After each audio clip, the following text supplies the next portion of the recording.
All right, think we're live and recording. Yes. Okay. Shalom, friends. Hello and shalom. This is Mayim Vega.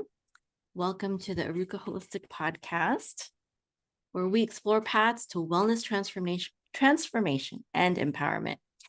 This podcast is a project of Arukah.com, the Holistic Life Academy, where we offer the Arukah Holistic Healer Certification Program, empowering people to become holistic healers through naturopathic herbalism, holistic life coaching, and online business and marketing.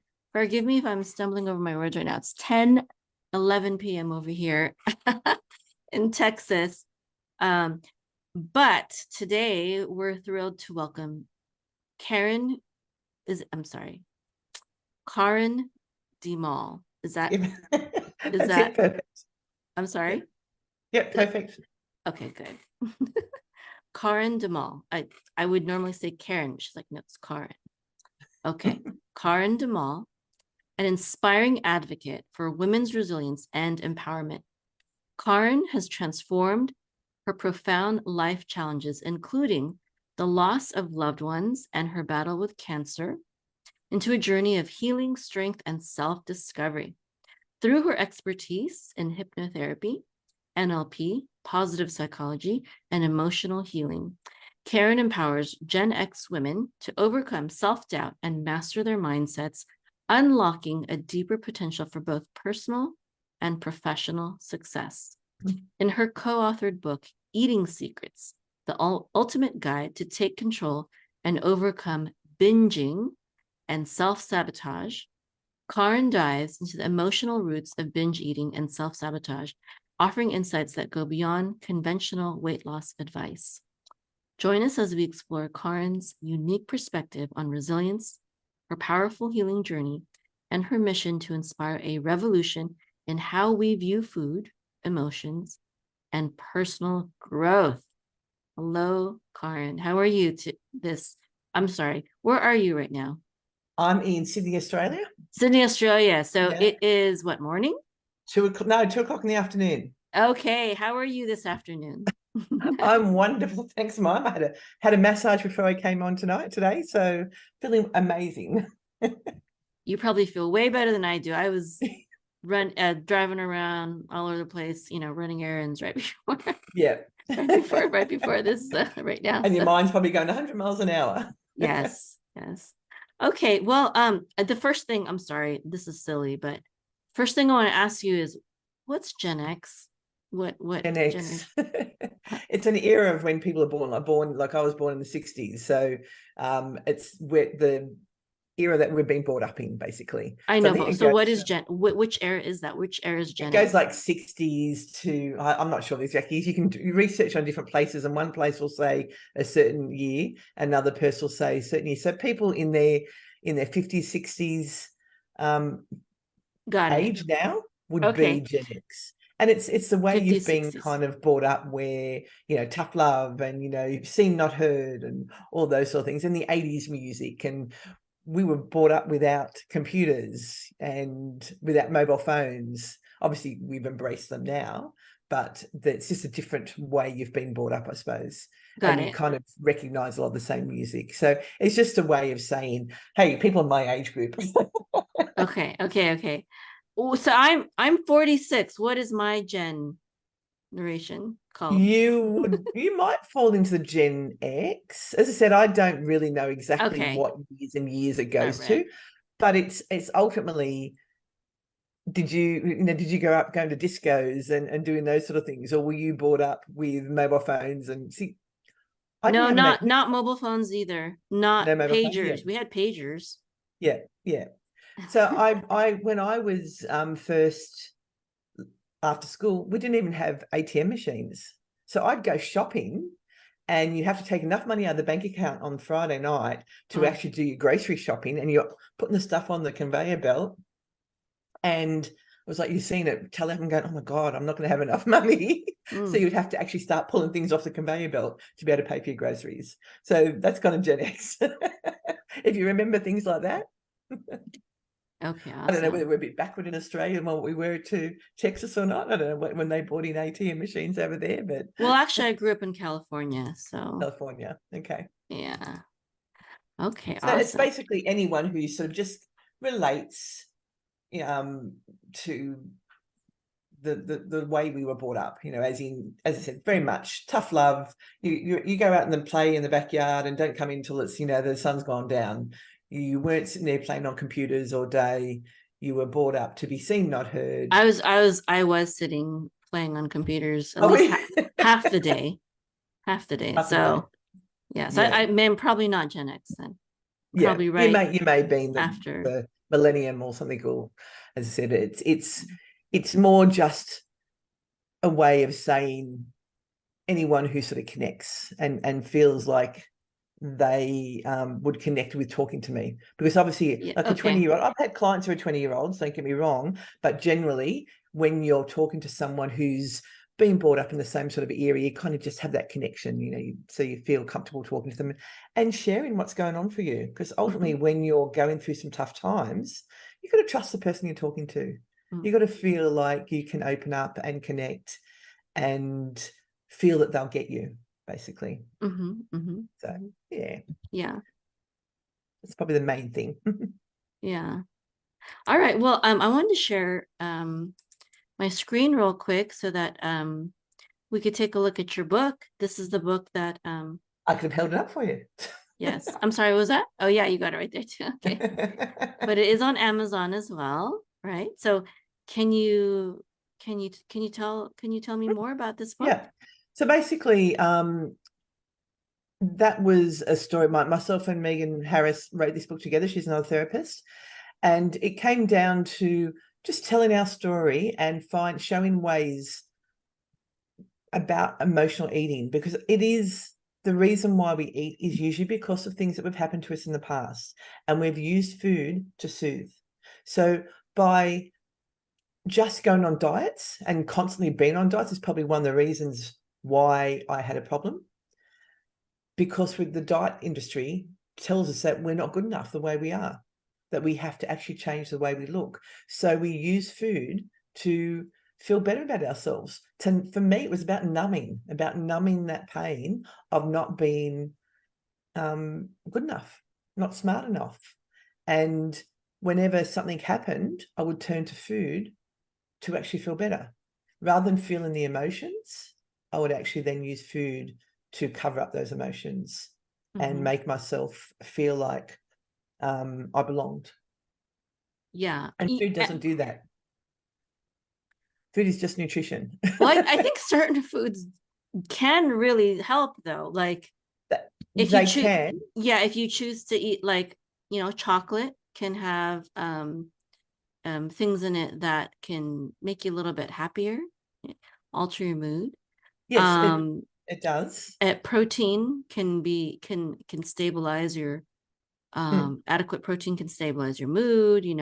Foods that are high in omega-3 can help with your mind, and different things like that. But that's probably not the kind of eating that you're talking about in this book. You're talking about when you just when you are using food to numb out, you're not just eating one or two pieces to get that buzz, to feel that sort of what it can do for you in your body. You're doing it to actually cover up your emotions. And when you do that, you do it without thinking, and you will tend to eat a whole block of chocolate, which ultimately can do you more harm in your body, because too much of a good thing. Chocolate, there's nothing wrong with chocolate. Chocolate is amazing, and I still eat chocolate. But it's when it's like anything, too much of anything is a good thing. Too much of a good thing is too much. So if you constantly eating it like block after block and doing it without even thinking, you're not hungry, you're doing it purely to not feel something, because you're angry, because you're sad, because you're upset, that's when it can actually be a problem. If you're doing it day after day after day and not actually feeling the emotions, not allowing the emotions to go through your body, then you're not actually living life, really, because you're squashing it down. And that's what I did. And because I had a lot of grief. My father died when I was 10 of cancer. And then I was too young to really understand what was going on. And then my mother remarried a lovely man. And when I was 15, he passed away. He just died in his sleep. And so this house that Mum had built with my dad and then had with this man, she was grieving. So then she sold the house and moved up the country to go into a pub, to rent a pub and lease it to run a business with her brother and her sister. And I stayed in Sydney. I didn't want to go. So at 15, I was living alone, bringing myself up.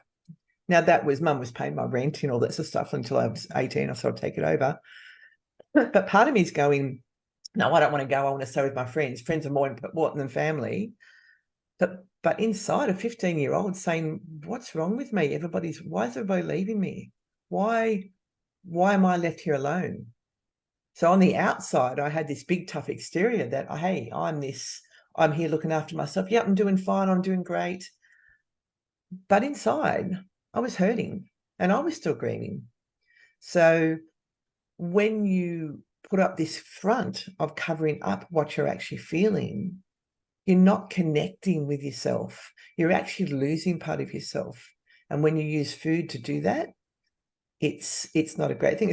And you can turn to drugs, you can turn to smoking, you can turn to, and I smoked as well and partying.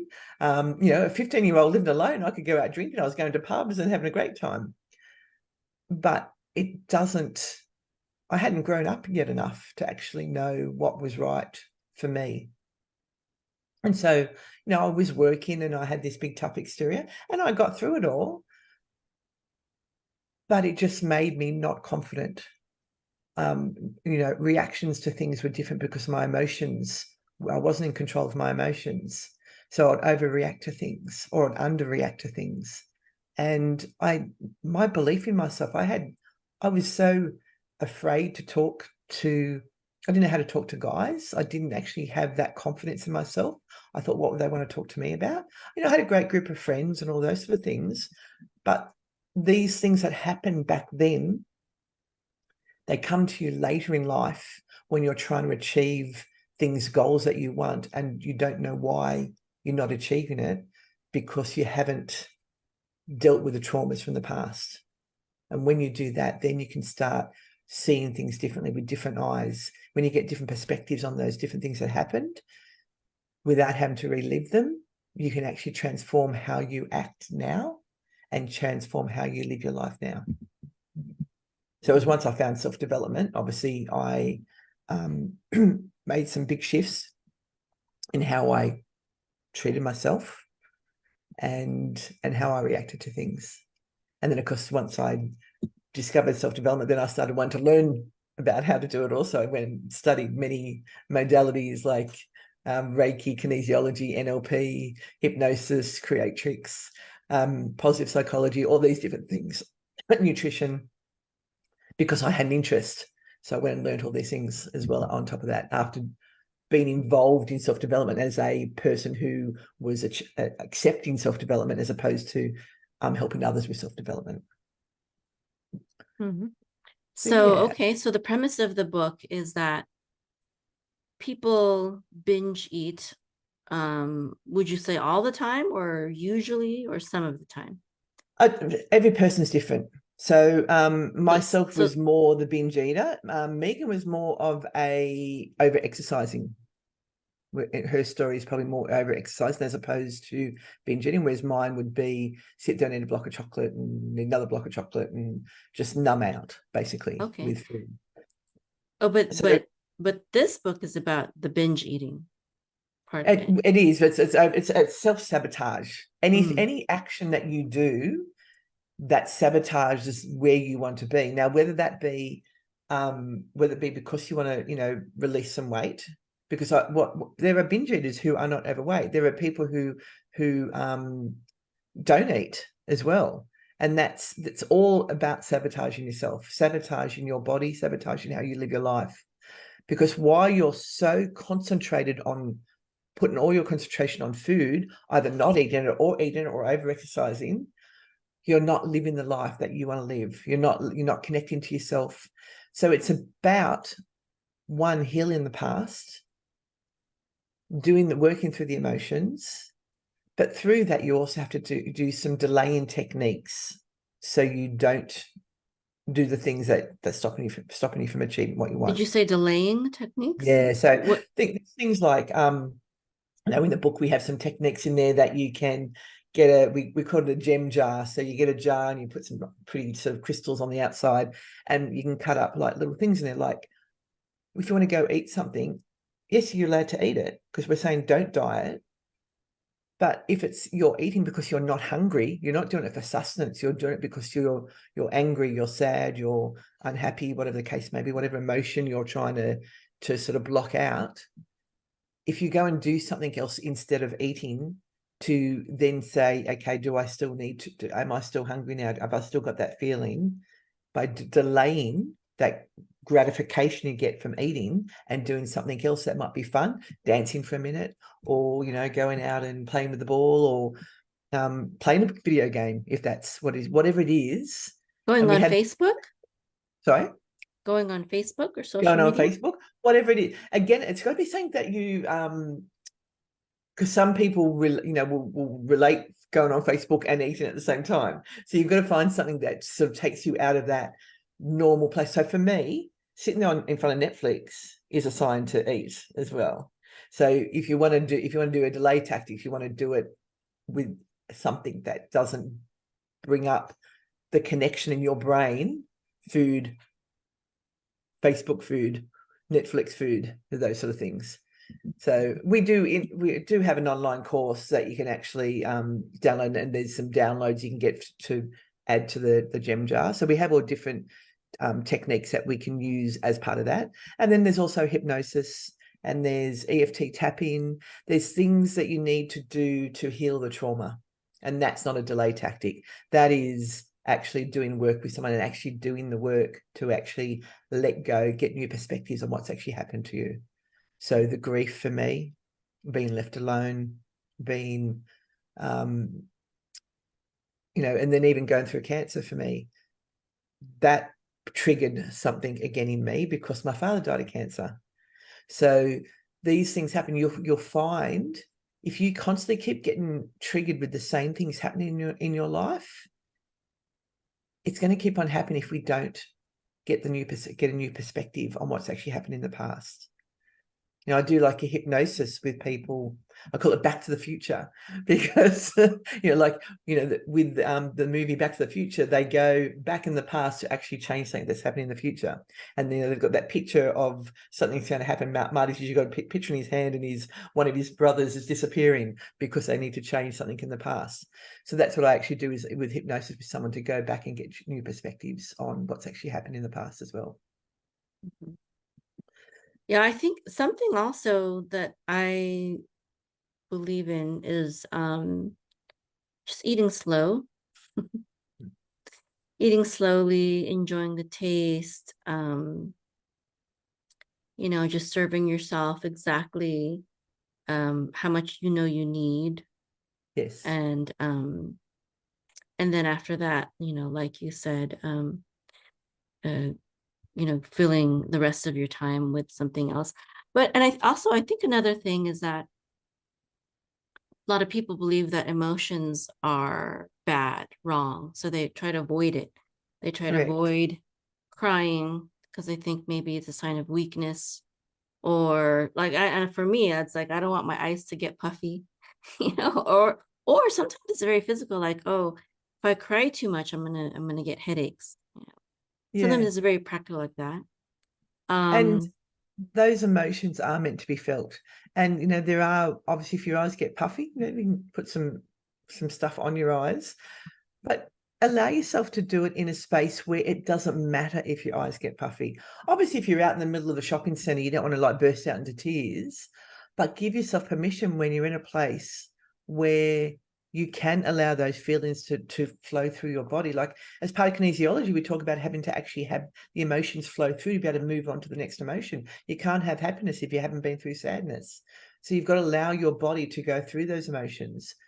So if you do come across something that it's not appropriate time to feel that emotion, well, that's fine as well. But find the space to actually let that emotion out when you do have the chance, where if your eyes get puffy or you know, you're going to look disgusting, it doesn't matter.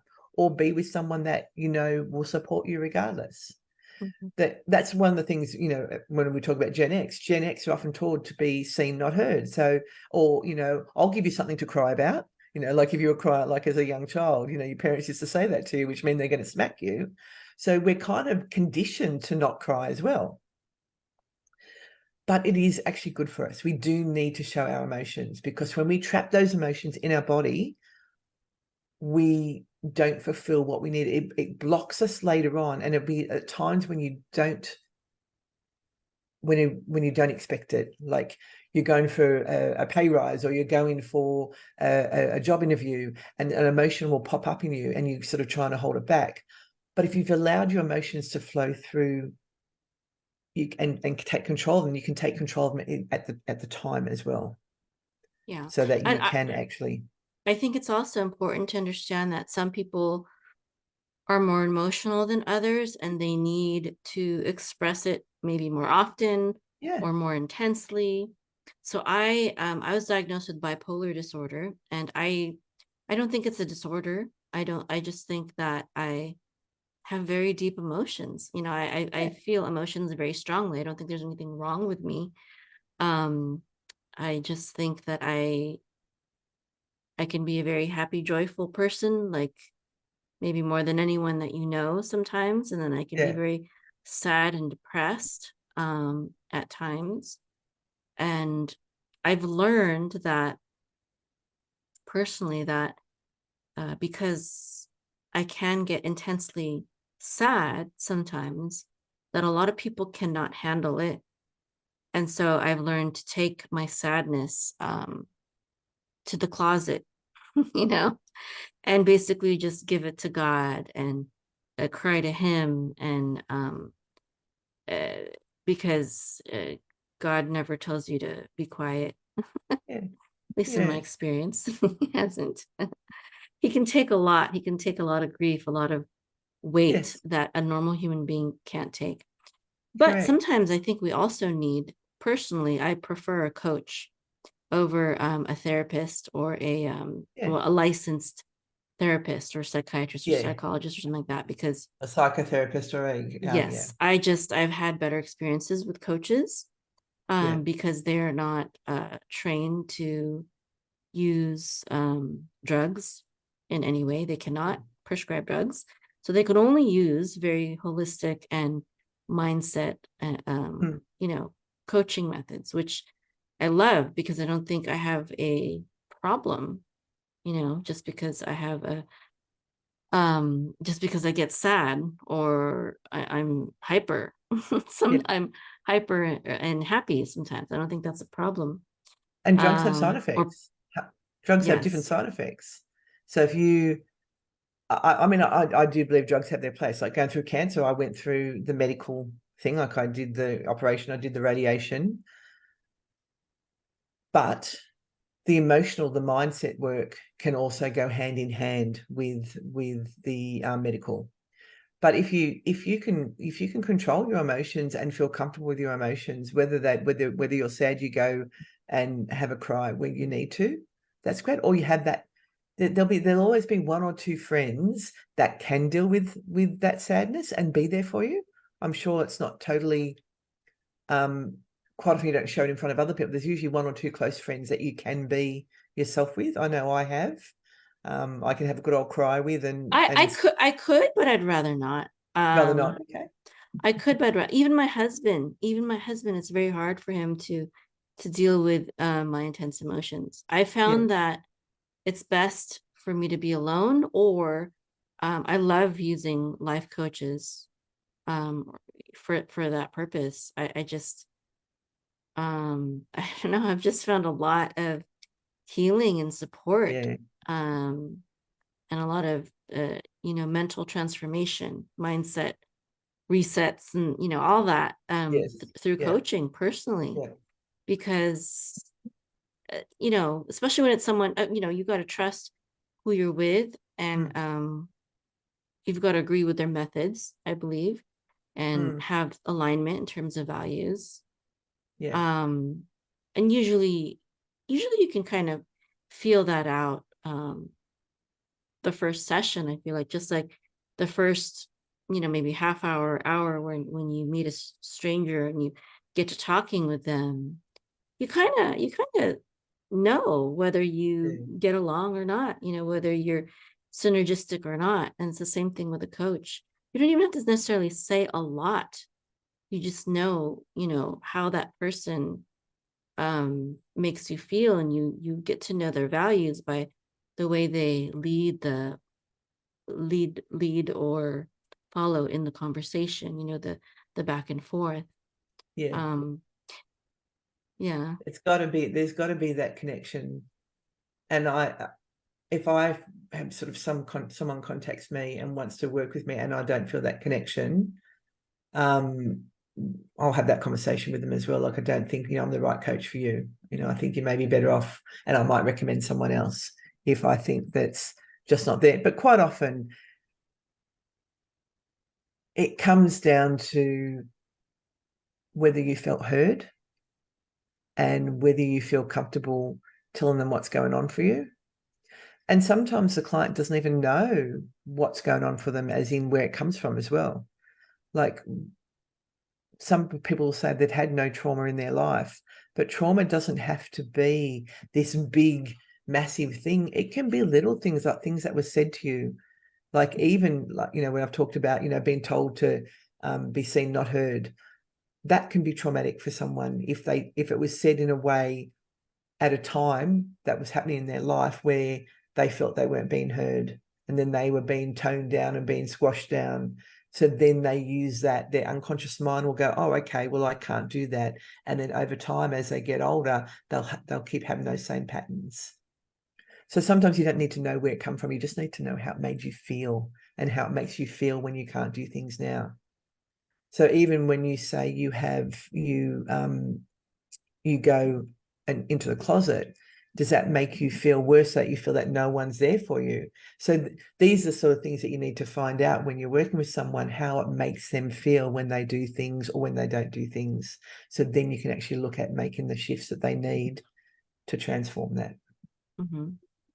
Well, I don't know that my friends wouldn't be willing, but I think it's hard. I think it's hard to ask friends of that. And also,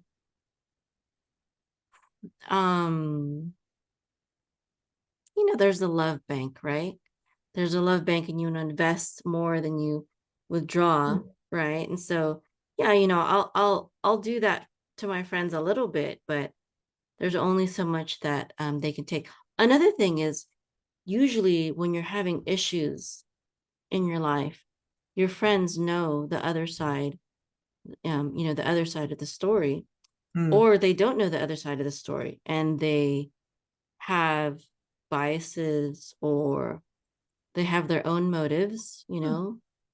Maybe it's a mutual friend with your husband, and they're like, well, all I care about is that you guys, stay together, or something like that. And that fear could help them from them really trying to help you in what you might need to see. Yeah. And friends are great, but as you said, there are times where you need someone who knows nothing about anything else, but you're willing to share with them what's going on for you. Because to make the changes you need for whatever you're looking for, it has to be all about you.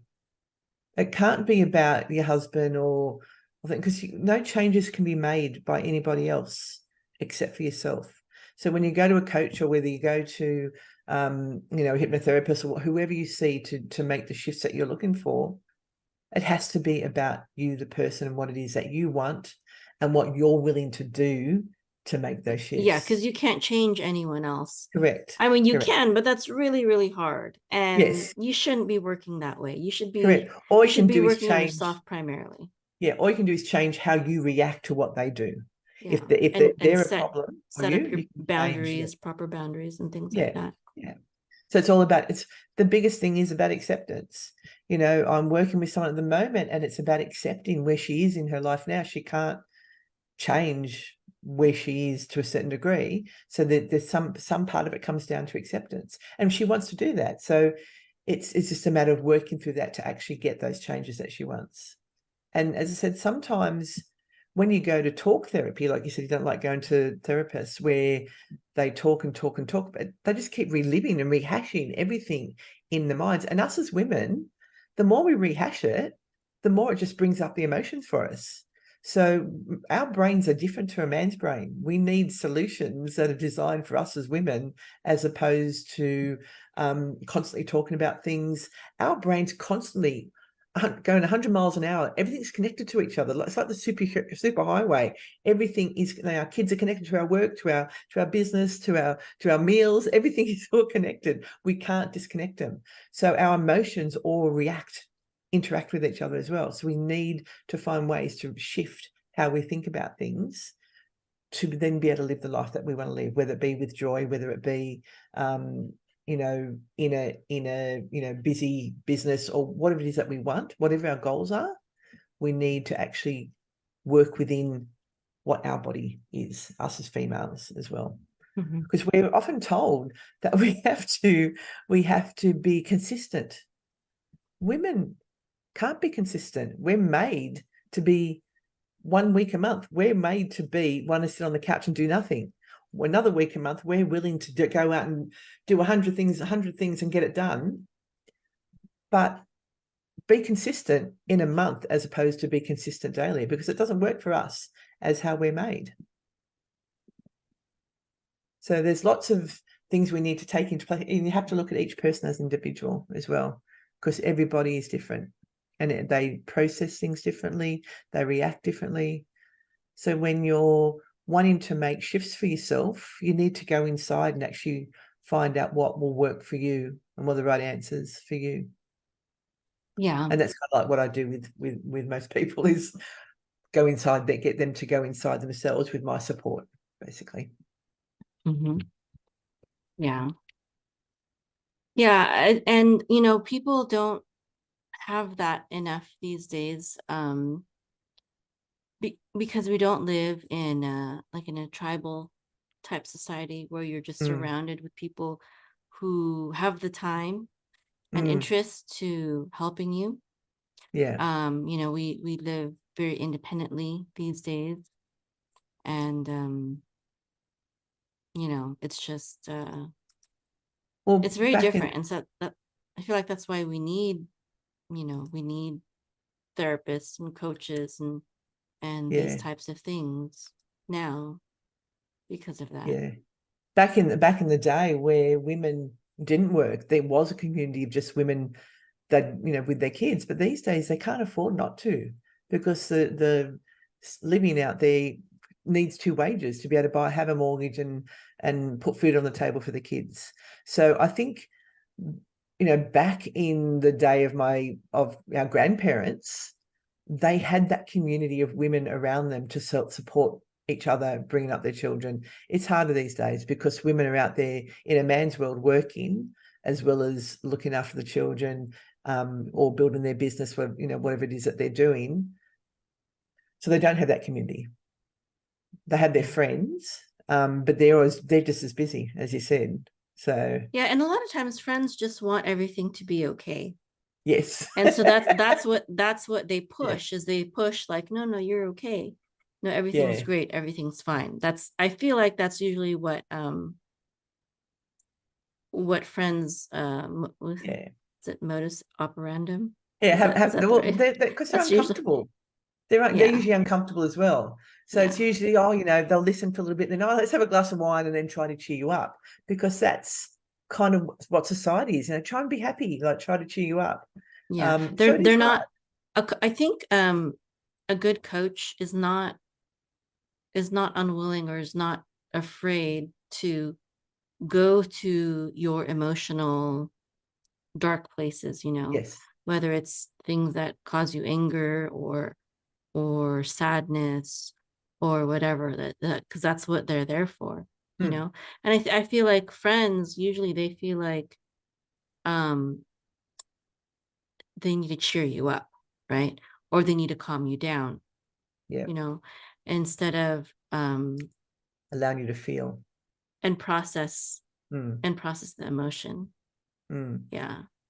And that's why and my husband, I think my husband tries, to be there, but it's hard for him. It just is. It's hard for him. I think it's also hard for men. They are taught differently again to women. Men don't cry. So they want to support us, and they do support us, but again, they're uncomfortable with the cry. So because they want to help us, and then all we're doing is crying, they can't, they feel like they're not doing anything. So they want to sort of make you feel better. And that's what our friends do as well too.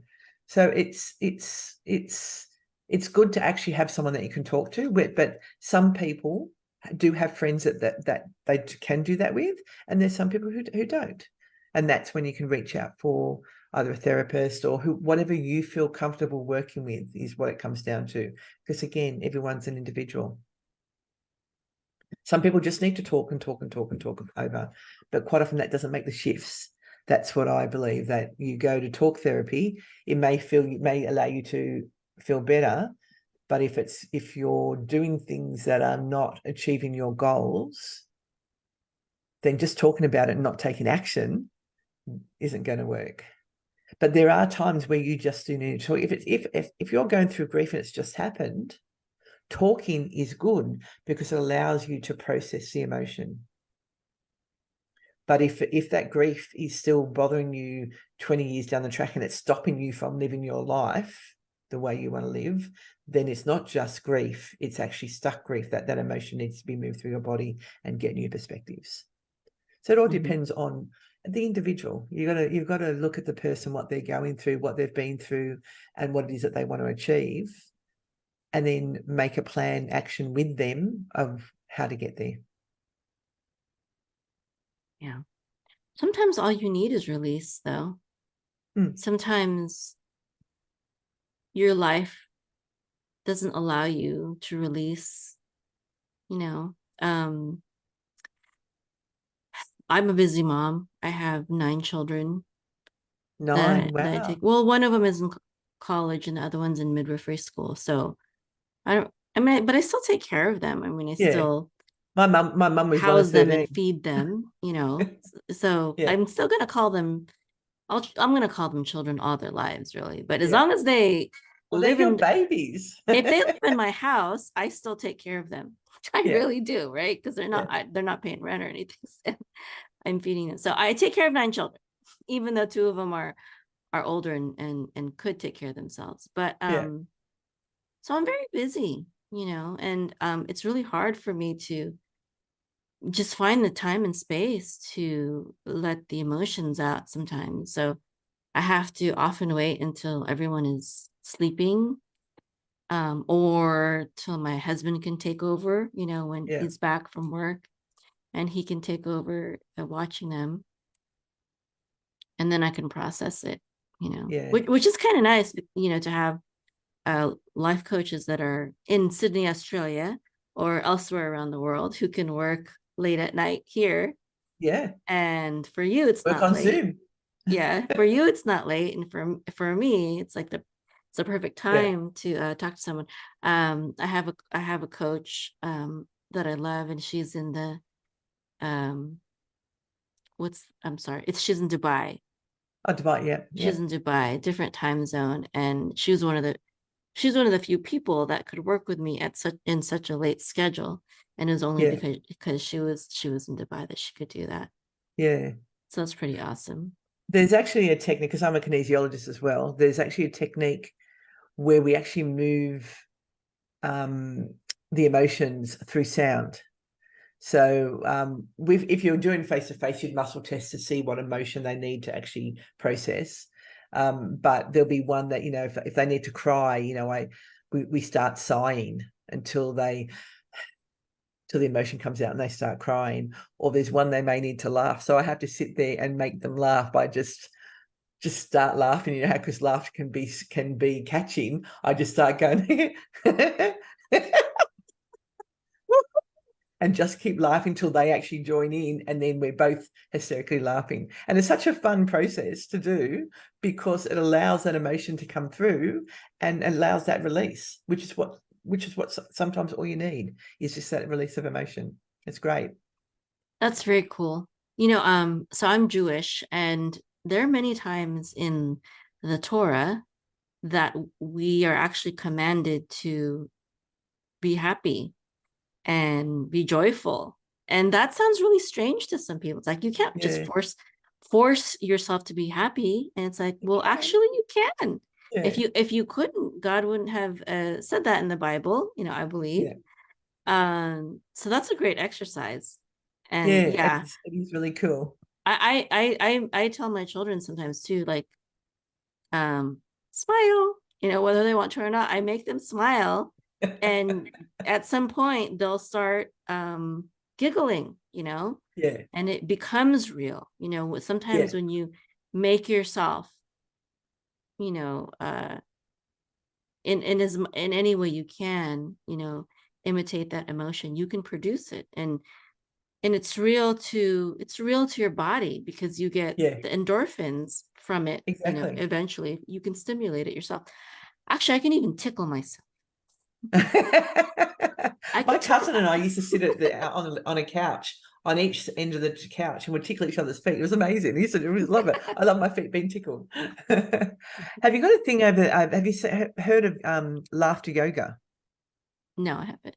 So it's not traditional yoga like you think, but it is basically in a room together, and you just start laughing. You go around and sort of start talking to people, and then to the point where the whole room is laughing. And it is very, very catching when, you may see two people laughing over there, and then, you start laughing in, or you start joining in, start smiling, and then you start laughing, and it just carries on to everyone in the room is hysterically laughing. And it is such fun. And it's like an hour. Your cheeks are sore by the end of the hour from laughing so much. But it's great. And it makes you walk out of that room feeling amazing, because you've actually released whatever emotions were going through your body at that time. And we need that. Yeah, what's funny is this morning I was watching some comedy on YouTube. No, not YouTube. I think there were Facebook Reels and Instagram or something like that. Yeah. And there's this one, and it was completely like adult jokes. Not like, it wasn't like saying bad words or anything, but it wasn't anything that my little 5-year-old understood the context. But whenever they laughed, it made her laugh. She just thought it was so funny when they laughed. It was just contagious. Laughter and joy. Actually, any energy can be contagious. And if it can be contagious, you can also make yourself, stimulate it within yourself. Correct. But a lot of people don't know how to do that for themselves. Yeah. They don't know how to stimulate that for themselves. And the same way as if you walk into a room, I mean, I'm also an empath, so I'll take on other people's energy. I have to usually protect myself to make sure I don't do that. But you can walk into a room and you can pick up that there's anger in that room, and you can you can feel that anger, or there's sadness. I can watch a movie, and I can watch the last 5 minutes of a movie and I'm bawling because I haven't seen the whole movie, but I'm bawling because of something that was going on that last 5 minutes. And that is a good release too. So if I want to release sadness, I'll put on a movie. Or another thing I've got my mother's diary, that because she passed when I was 30, and the last page is actually written to me. So I can pull out that diary. If I feel like I need to pass that emotion, like to get some sadness out, I'll go and read that last page of that diary, and I will break out in tears and have a good cry. Yeah. So we do need to allow those emotions and feel those emotions. Keeping them trapped causes things like finding something else to squash down that emotion, whether it be smoking, eating, drinking, fighting with someone. Sometimes we try to hide other emotions by bringing out another emotion, which doesn't serve us as well. So feeling those emotions and actually allowing them to come through our body is fabulous. Also, and it's better to laugh. Yeah. Yes. Also, writing down your thoughts, or reading stories of other people who have been through something similar. And also I think that, when you process your sadness or your anger, both, then your body can naturally be like, okay, thank you. I can rest now. I did that now. Now I can be happy. Yeah. Or now I can be tired. Or now I can be, different. Because also too, while we're holding on to those emotions, we're in fight mode. We're in fight and flight mode, which causes us issues as well too. So the more we can actually let go of things that are holding us, like those emotions, those fears, those, resilience is about overcoming fears as well. Like when you're worried about everything, like COVID caused so much worry in the world that people were so afraid of things that we never should have been. And that fight mode that we've got has caused lots of issues, and people are still carrying that over. So when we can actually move through those fears, move through those things that comes up for us, then we can actually then start living and feel like our body is our own again, and live the way we want to live. If we're not constantly fighting with ourselves and fighting with others, we can actually live true to ourselves. Yeah. All right. Well, our time is almost up, so I wanted to just talk about, if someone wanted to get in touch with you and continue the conversation and possibly work with you, there's your book, of course, which we already shared. If they want a signed copy, they can actually contact my website, and I'll send them a signed copy. Okay.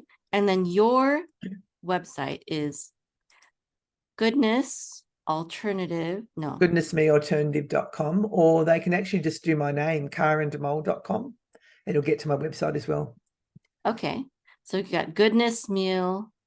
Now I keep saying Goodness Meal.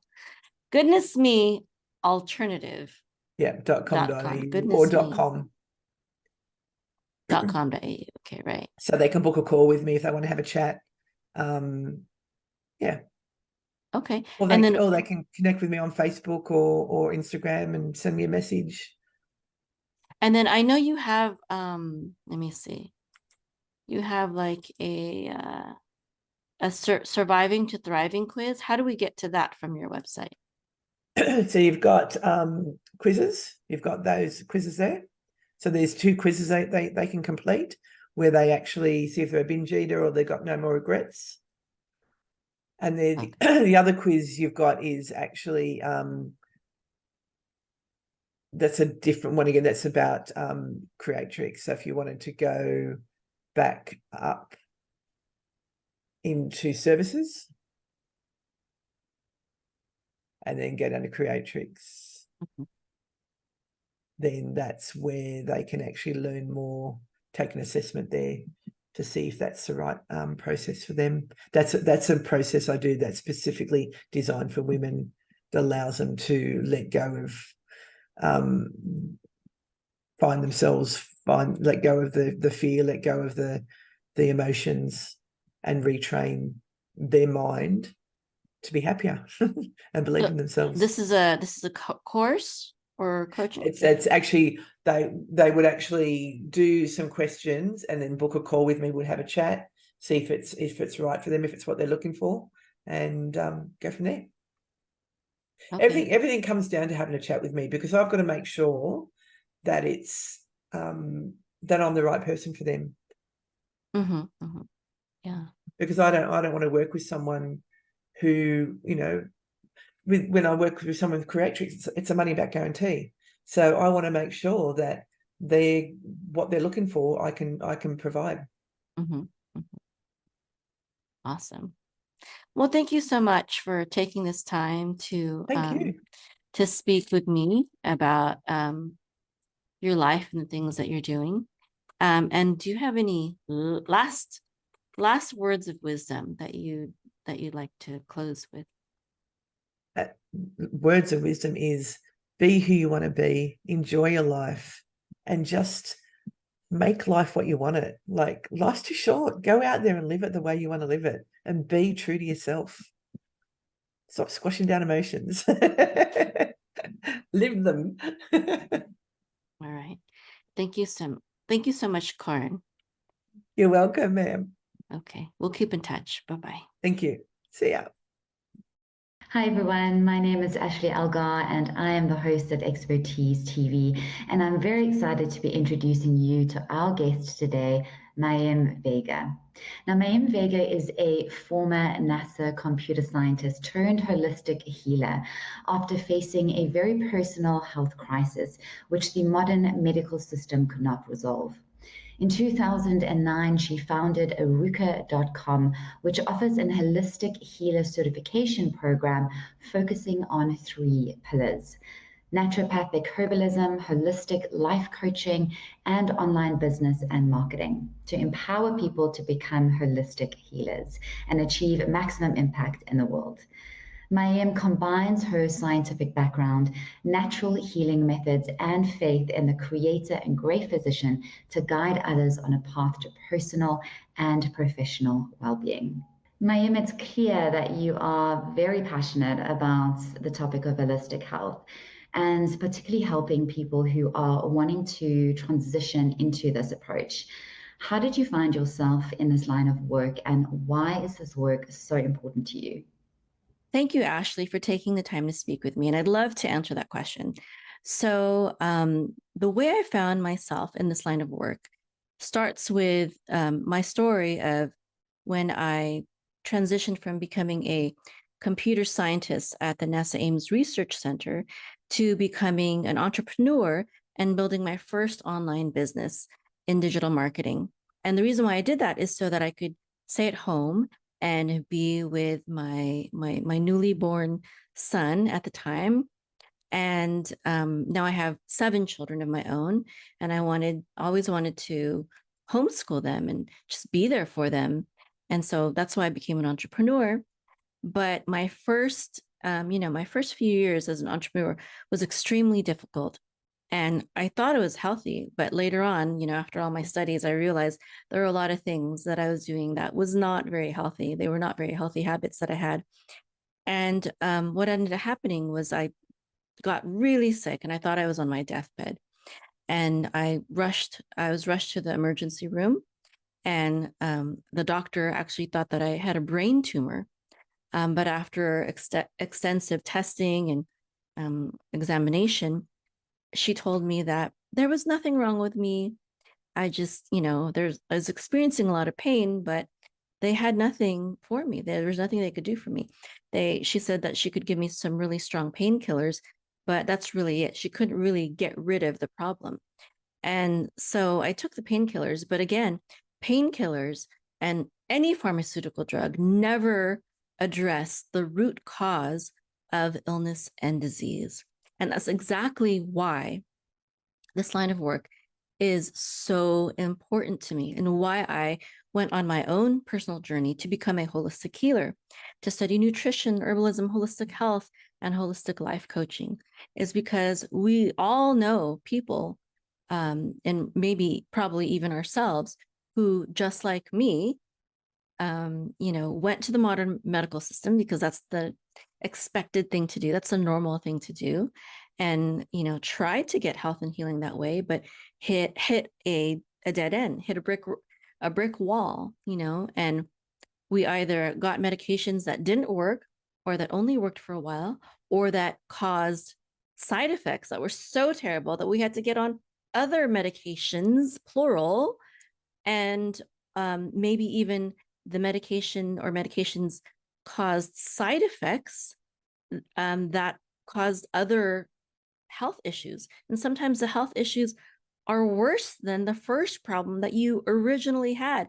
And we're on this ridiculous roller coaster of drug after drug, after treatment, after procedure, because the modern medical system never addresses the root cause.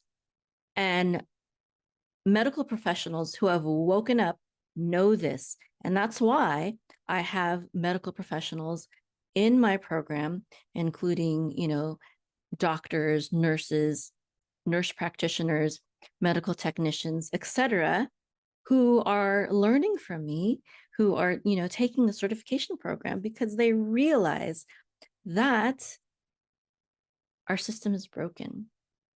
And we need to fix it. It is our destiny as humanity to overcome all this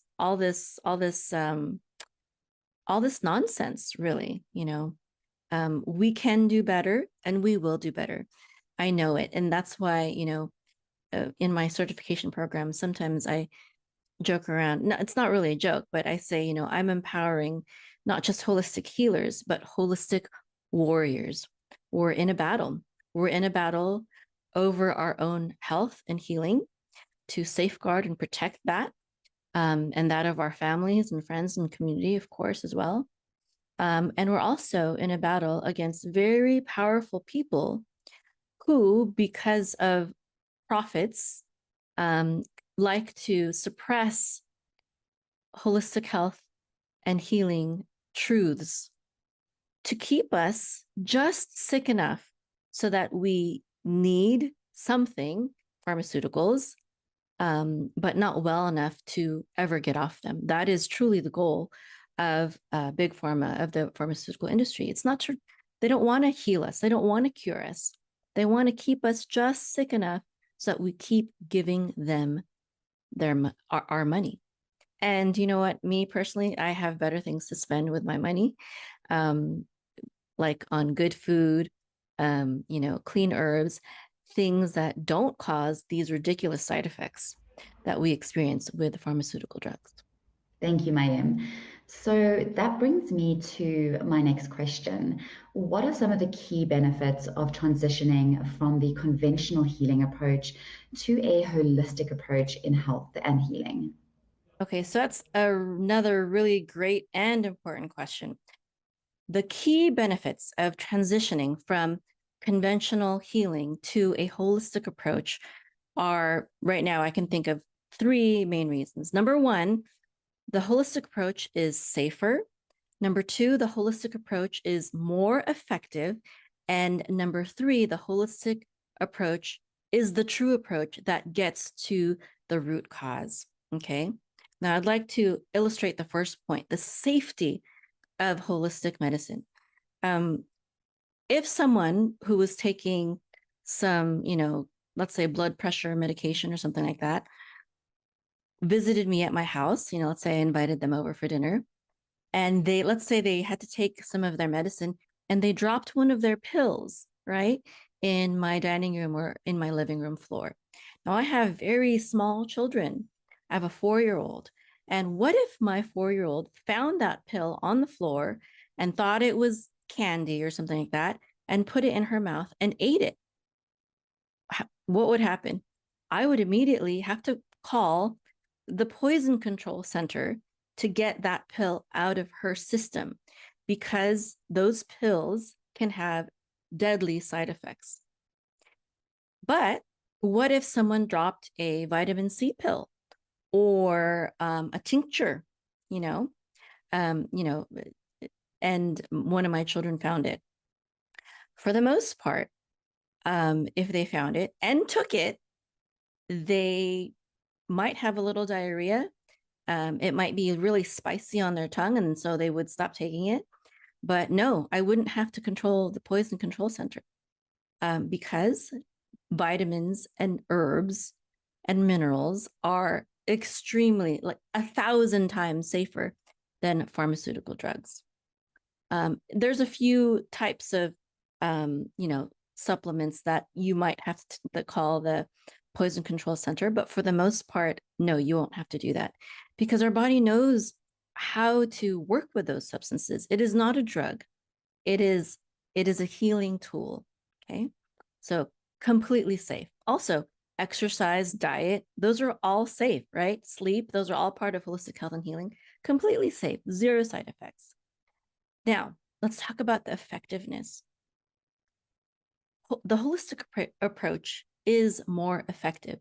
And the reason why we know this is because in my practice, and this is the experience of many holistic healers, when it comes to the conventional ways with the pharmaceutical drugs, as I said before, they don't deal with the root cause. They just mask symptoms. So, you might take a cough suppressant, let's say, for example, But if you are not dealing with the root cause, why are you coughing in the first place? Why do you have allergies? Why do you have the flu, etc.? Why is your immune system not strong enough to overcome this in just a few hours or just a day or two overnight? Why? Because you have not built up your immune system. You haven't boosted it or lived the kind of life that you need to in order to avoid those common illnesses altogether. I have one of my students is a medical doctor, and she said that she used to take anti-allergy drugs every single week because of her allergies. The allergy drugs don't boost your immune system; they just suppress it. They just oppress your allergy symptoms. But when you have allergy symptoms, it's your body talking to you and telling you, hey, I can't deal with this. I can't deal with this thing that you're eating or this environment that you've just stepped into because of my state of being. I'm not strong enough. That's what your immune system is saying to you. But I taught her a really powerful vitamin protocol that actually boosts your immune system so that your immune system is strong enough to overcome allergies. And so that's the difference. It is effective because it is true. It is true holistic health and healing because it strengthens your immune system. It doesn't silence it, like I said before. And the third issue is the root cause. Holistic health and healing deals with the root cause, and the conventional approach of drugs and surgery, etc., does not. That doesn't mean that you sometimes don't need surgery, for example, or in an emergency situation need a drug, but you're not dealing with the root cause. And if you deal with the root cause, you can make your problems either go away or become extremely minimal, safely, effectively, and naturally without poisoning your body and causing the roller coaster of side effects. Mayim, you have developed an incredible program that you've already mentioned called the Arukah Holistic Healer Certification Program, which you have specifically created for those looking to either transition into the holistic approach or for those who are wanting to grow in their knowledge and practice. Can you talk us through what differentiates this program from other similar programs that are currently out there? Thank you, Ashley. Yes, the certification program at arukah.com is really, truly incredible. And there's a few things that set it apart, actually, many things, but I'd like to focus on a few. And one of them is that when I designed the program, I designed it for someone who was in my situation many years ago, someone who was a busy mom who had a lot of work to do and, a lot of things on her plate, but still wanted to empower herself with the knowledge of holistic health and healing for herself, for her family, so she could take care of her family, and maybe even build a career where, very specifically, she could stay at home and, just like me, be a stay-at-home mom. And, even a homeschool mom. I've been a homeschool mom. My oldest is 20 now, and I homeschooled him the whole way.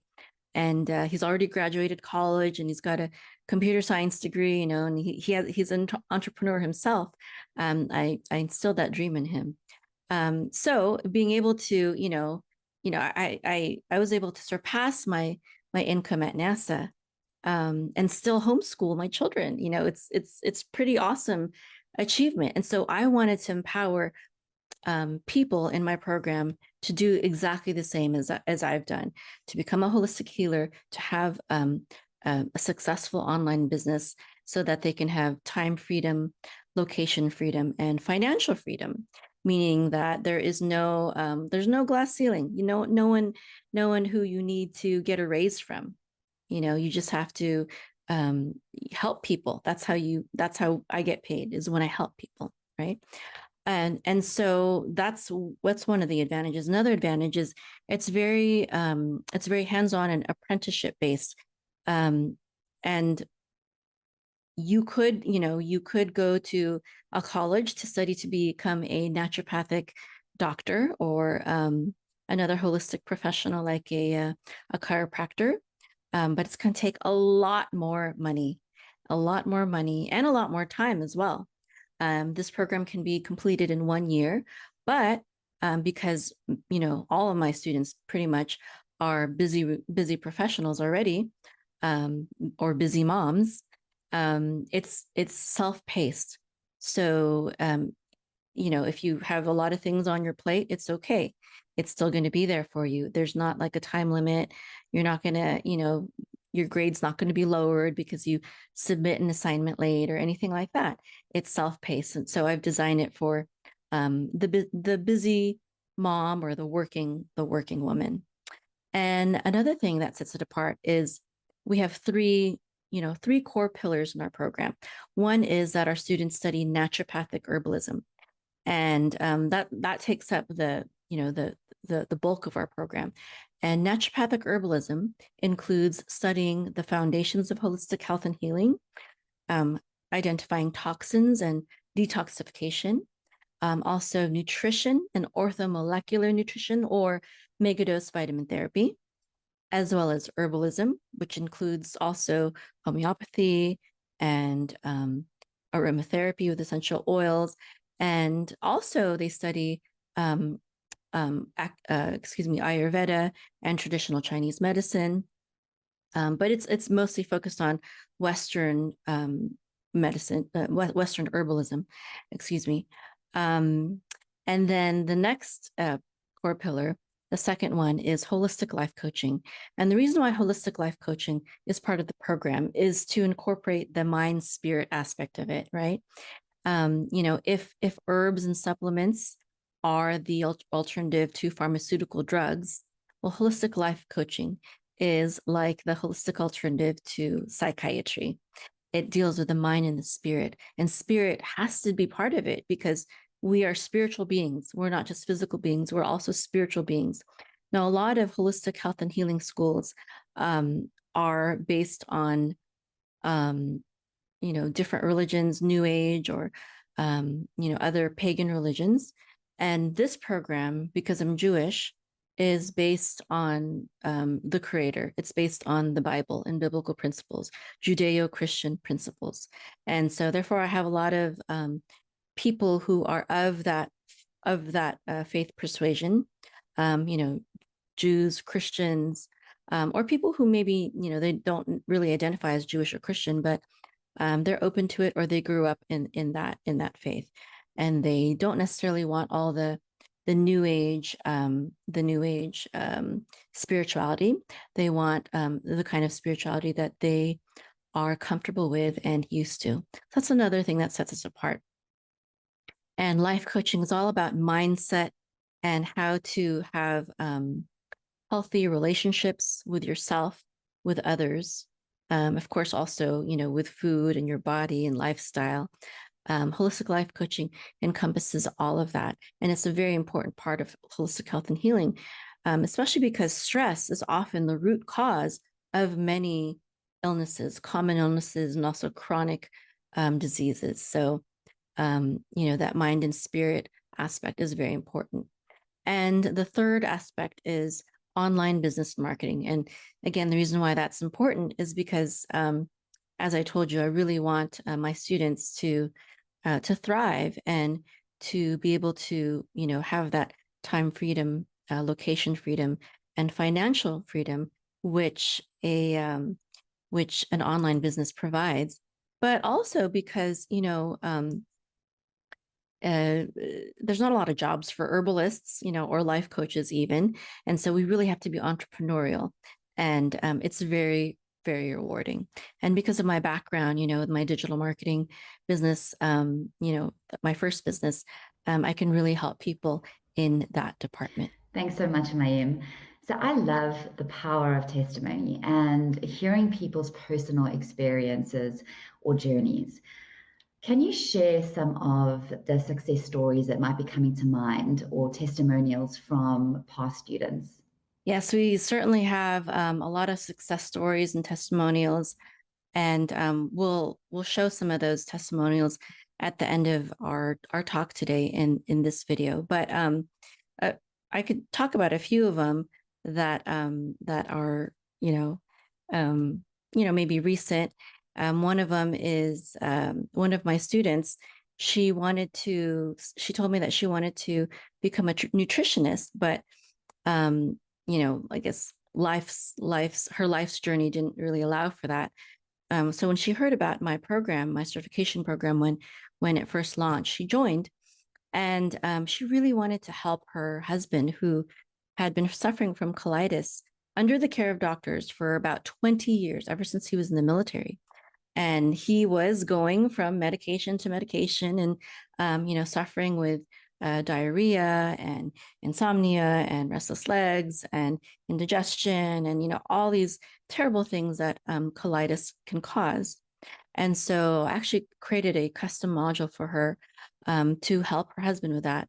And in 2 months, she helped her husband get off the medication and heal from colitis using food and herbs and natural holistic healing methods. So that was a great accomplishment for her. And I get people contacting me saying that I helped them grow their hair back, or actually someone said, "Oh, you helped save save a little girl's life." Just beautiful, wonderful things like that. You helped me heal my daughter. You helped me grow, regrow my teeth so I don't have pain from cavities anymore. Like just all these wonderful testimonies. And that's the reason why I love doing what I do. And and you will too, if you join the program. It's so rewarding and fulfilling to understand and to know that you are helping people, truly helping people in ways that they can't get in the modern medical system. It's so rewarding. Incredible. Thank you so much for sharing that, Mayim. I can only imagine the sense of reward when people start applying these principles to their lives and actually see a change and transformation. And for somebody as passionate as you are around this topic, to witness that and to be a part of that, I imagine that the reward is priceless. So another common question that arises is, once someone completes the program, what are some of the practical steps one would take in order to start a successful career in holistic health? Okay, that's a great question. And that's actually what the third pillar of our program is all about, is, what do you do? Practical steps and what you would do to start a successful career in holistic health. And in that program, we teach our students how to create a high ticket transformational health coaching program that really helps people deal with a serious problem, a serious health issue. And that doesn't mean that it's a deadly problem, but it can be something that really affects their life, right? Even skin disorders can really affect your life, right? Even though it's not necessarily deadly. Weight loss could be something that is dealing with a serious issue. There's so many different types of health coaching programs that one can make, anxiety, depression, hormonal issues, etc. So they build, and it's part of the program. They will do this while they're still in the program, and we'll support them the whole way. Is to build that first high ticket health coaching program, and then set up their online assets, such as their website, their social media, a video sales letter, press releases, podcasts, all those things that that online entrepreneurs need in order to connect with people, get their message of health and healing out there, and build and grow and scale their business. Thank you so much, Mayim. It's been so great talking with you today. But before we close, for those that would like to get started on the journey to becoming an holistic healer and wanting to learn a little bit more about the certification program, how do they go about contacting you? Yes, it's been wonderful talking to you today as well. And for all those who would like to get started on their journey to become a holistic healer and learn more about the certification program, all they need to do is visit the website www.arukah.com, ARUKAH.com, and dig into that and schedule a discovery call. And I would love to be your mentor, your health coach, your teacher in guiding you to become a holistic healer, to become the healer of your home and your family and your community, and to help you build a profitable online health coaching business. Wonderful. Thanks so much, Mayim. So there we have it, folks. If you are ready to move forward in your own journey of becoming a holistic healer, then you can visit the website at www.arukah.com, where you can schedule your first discovery call. Thanks so much for joining us. It's been an absolute pleasure.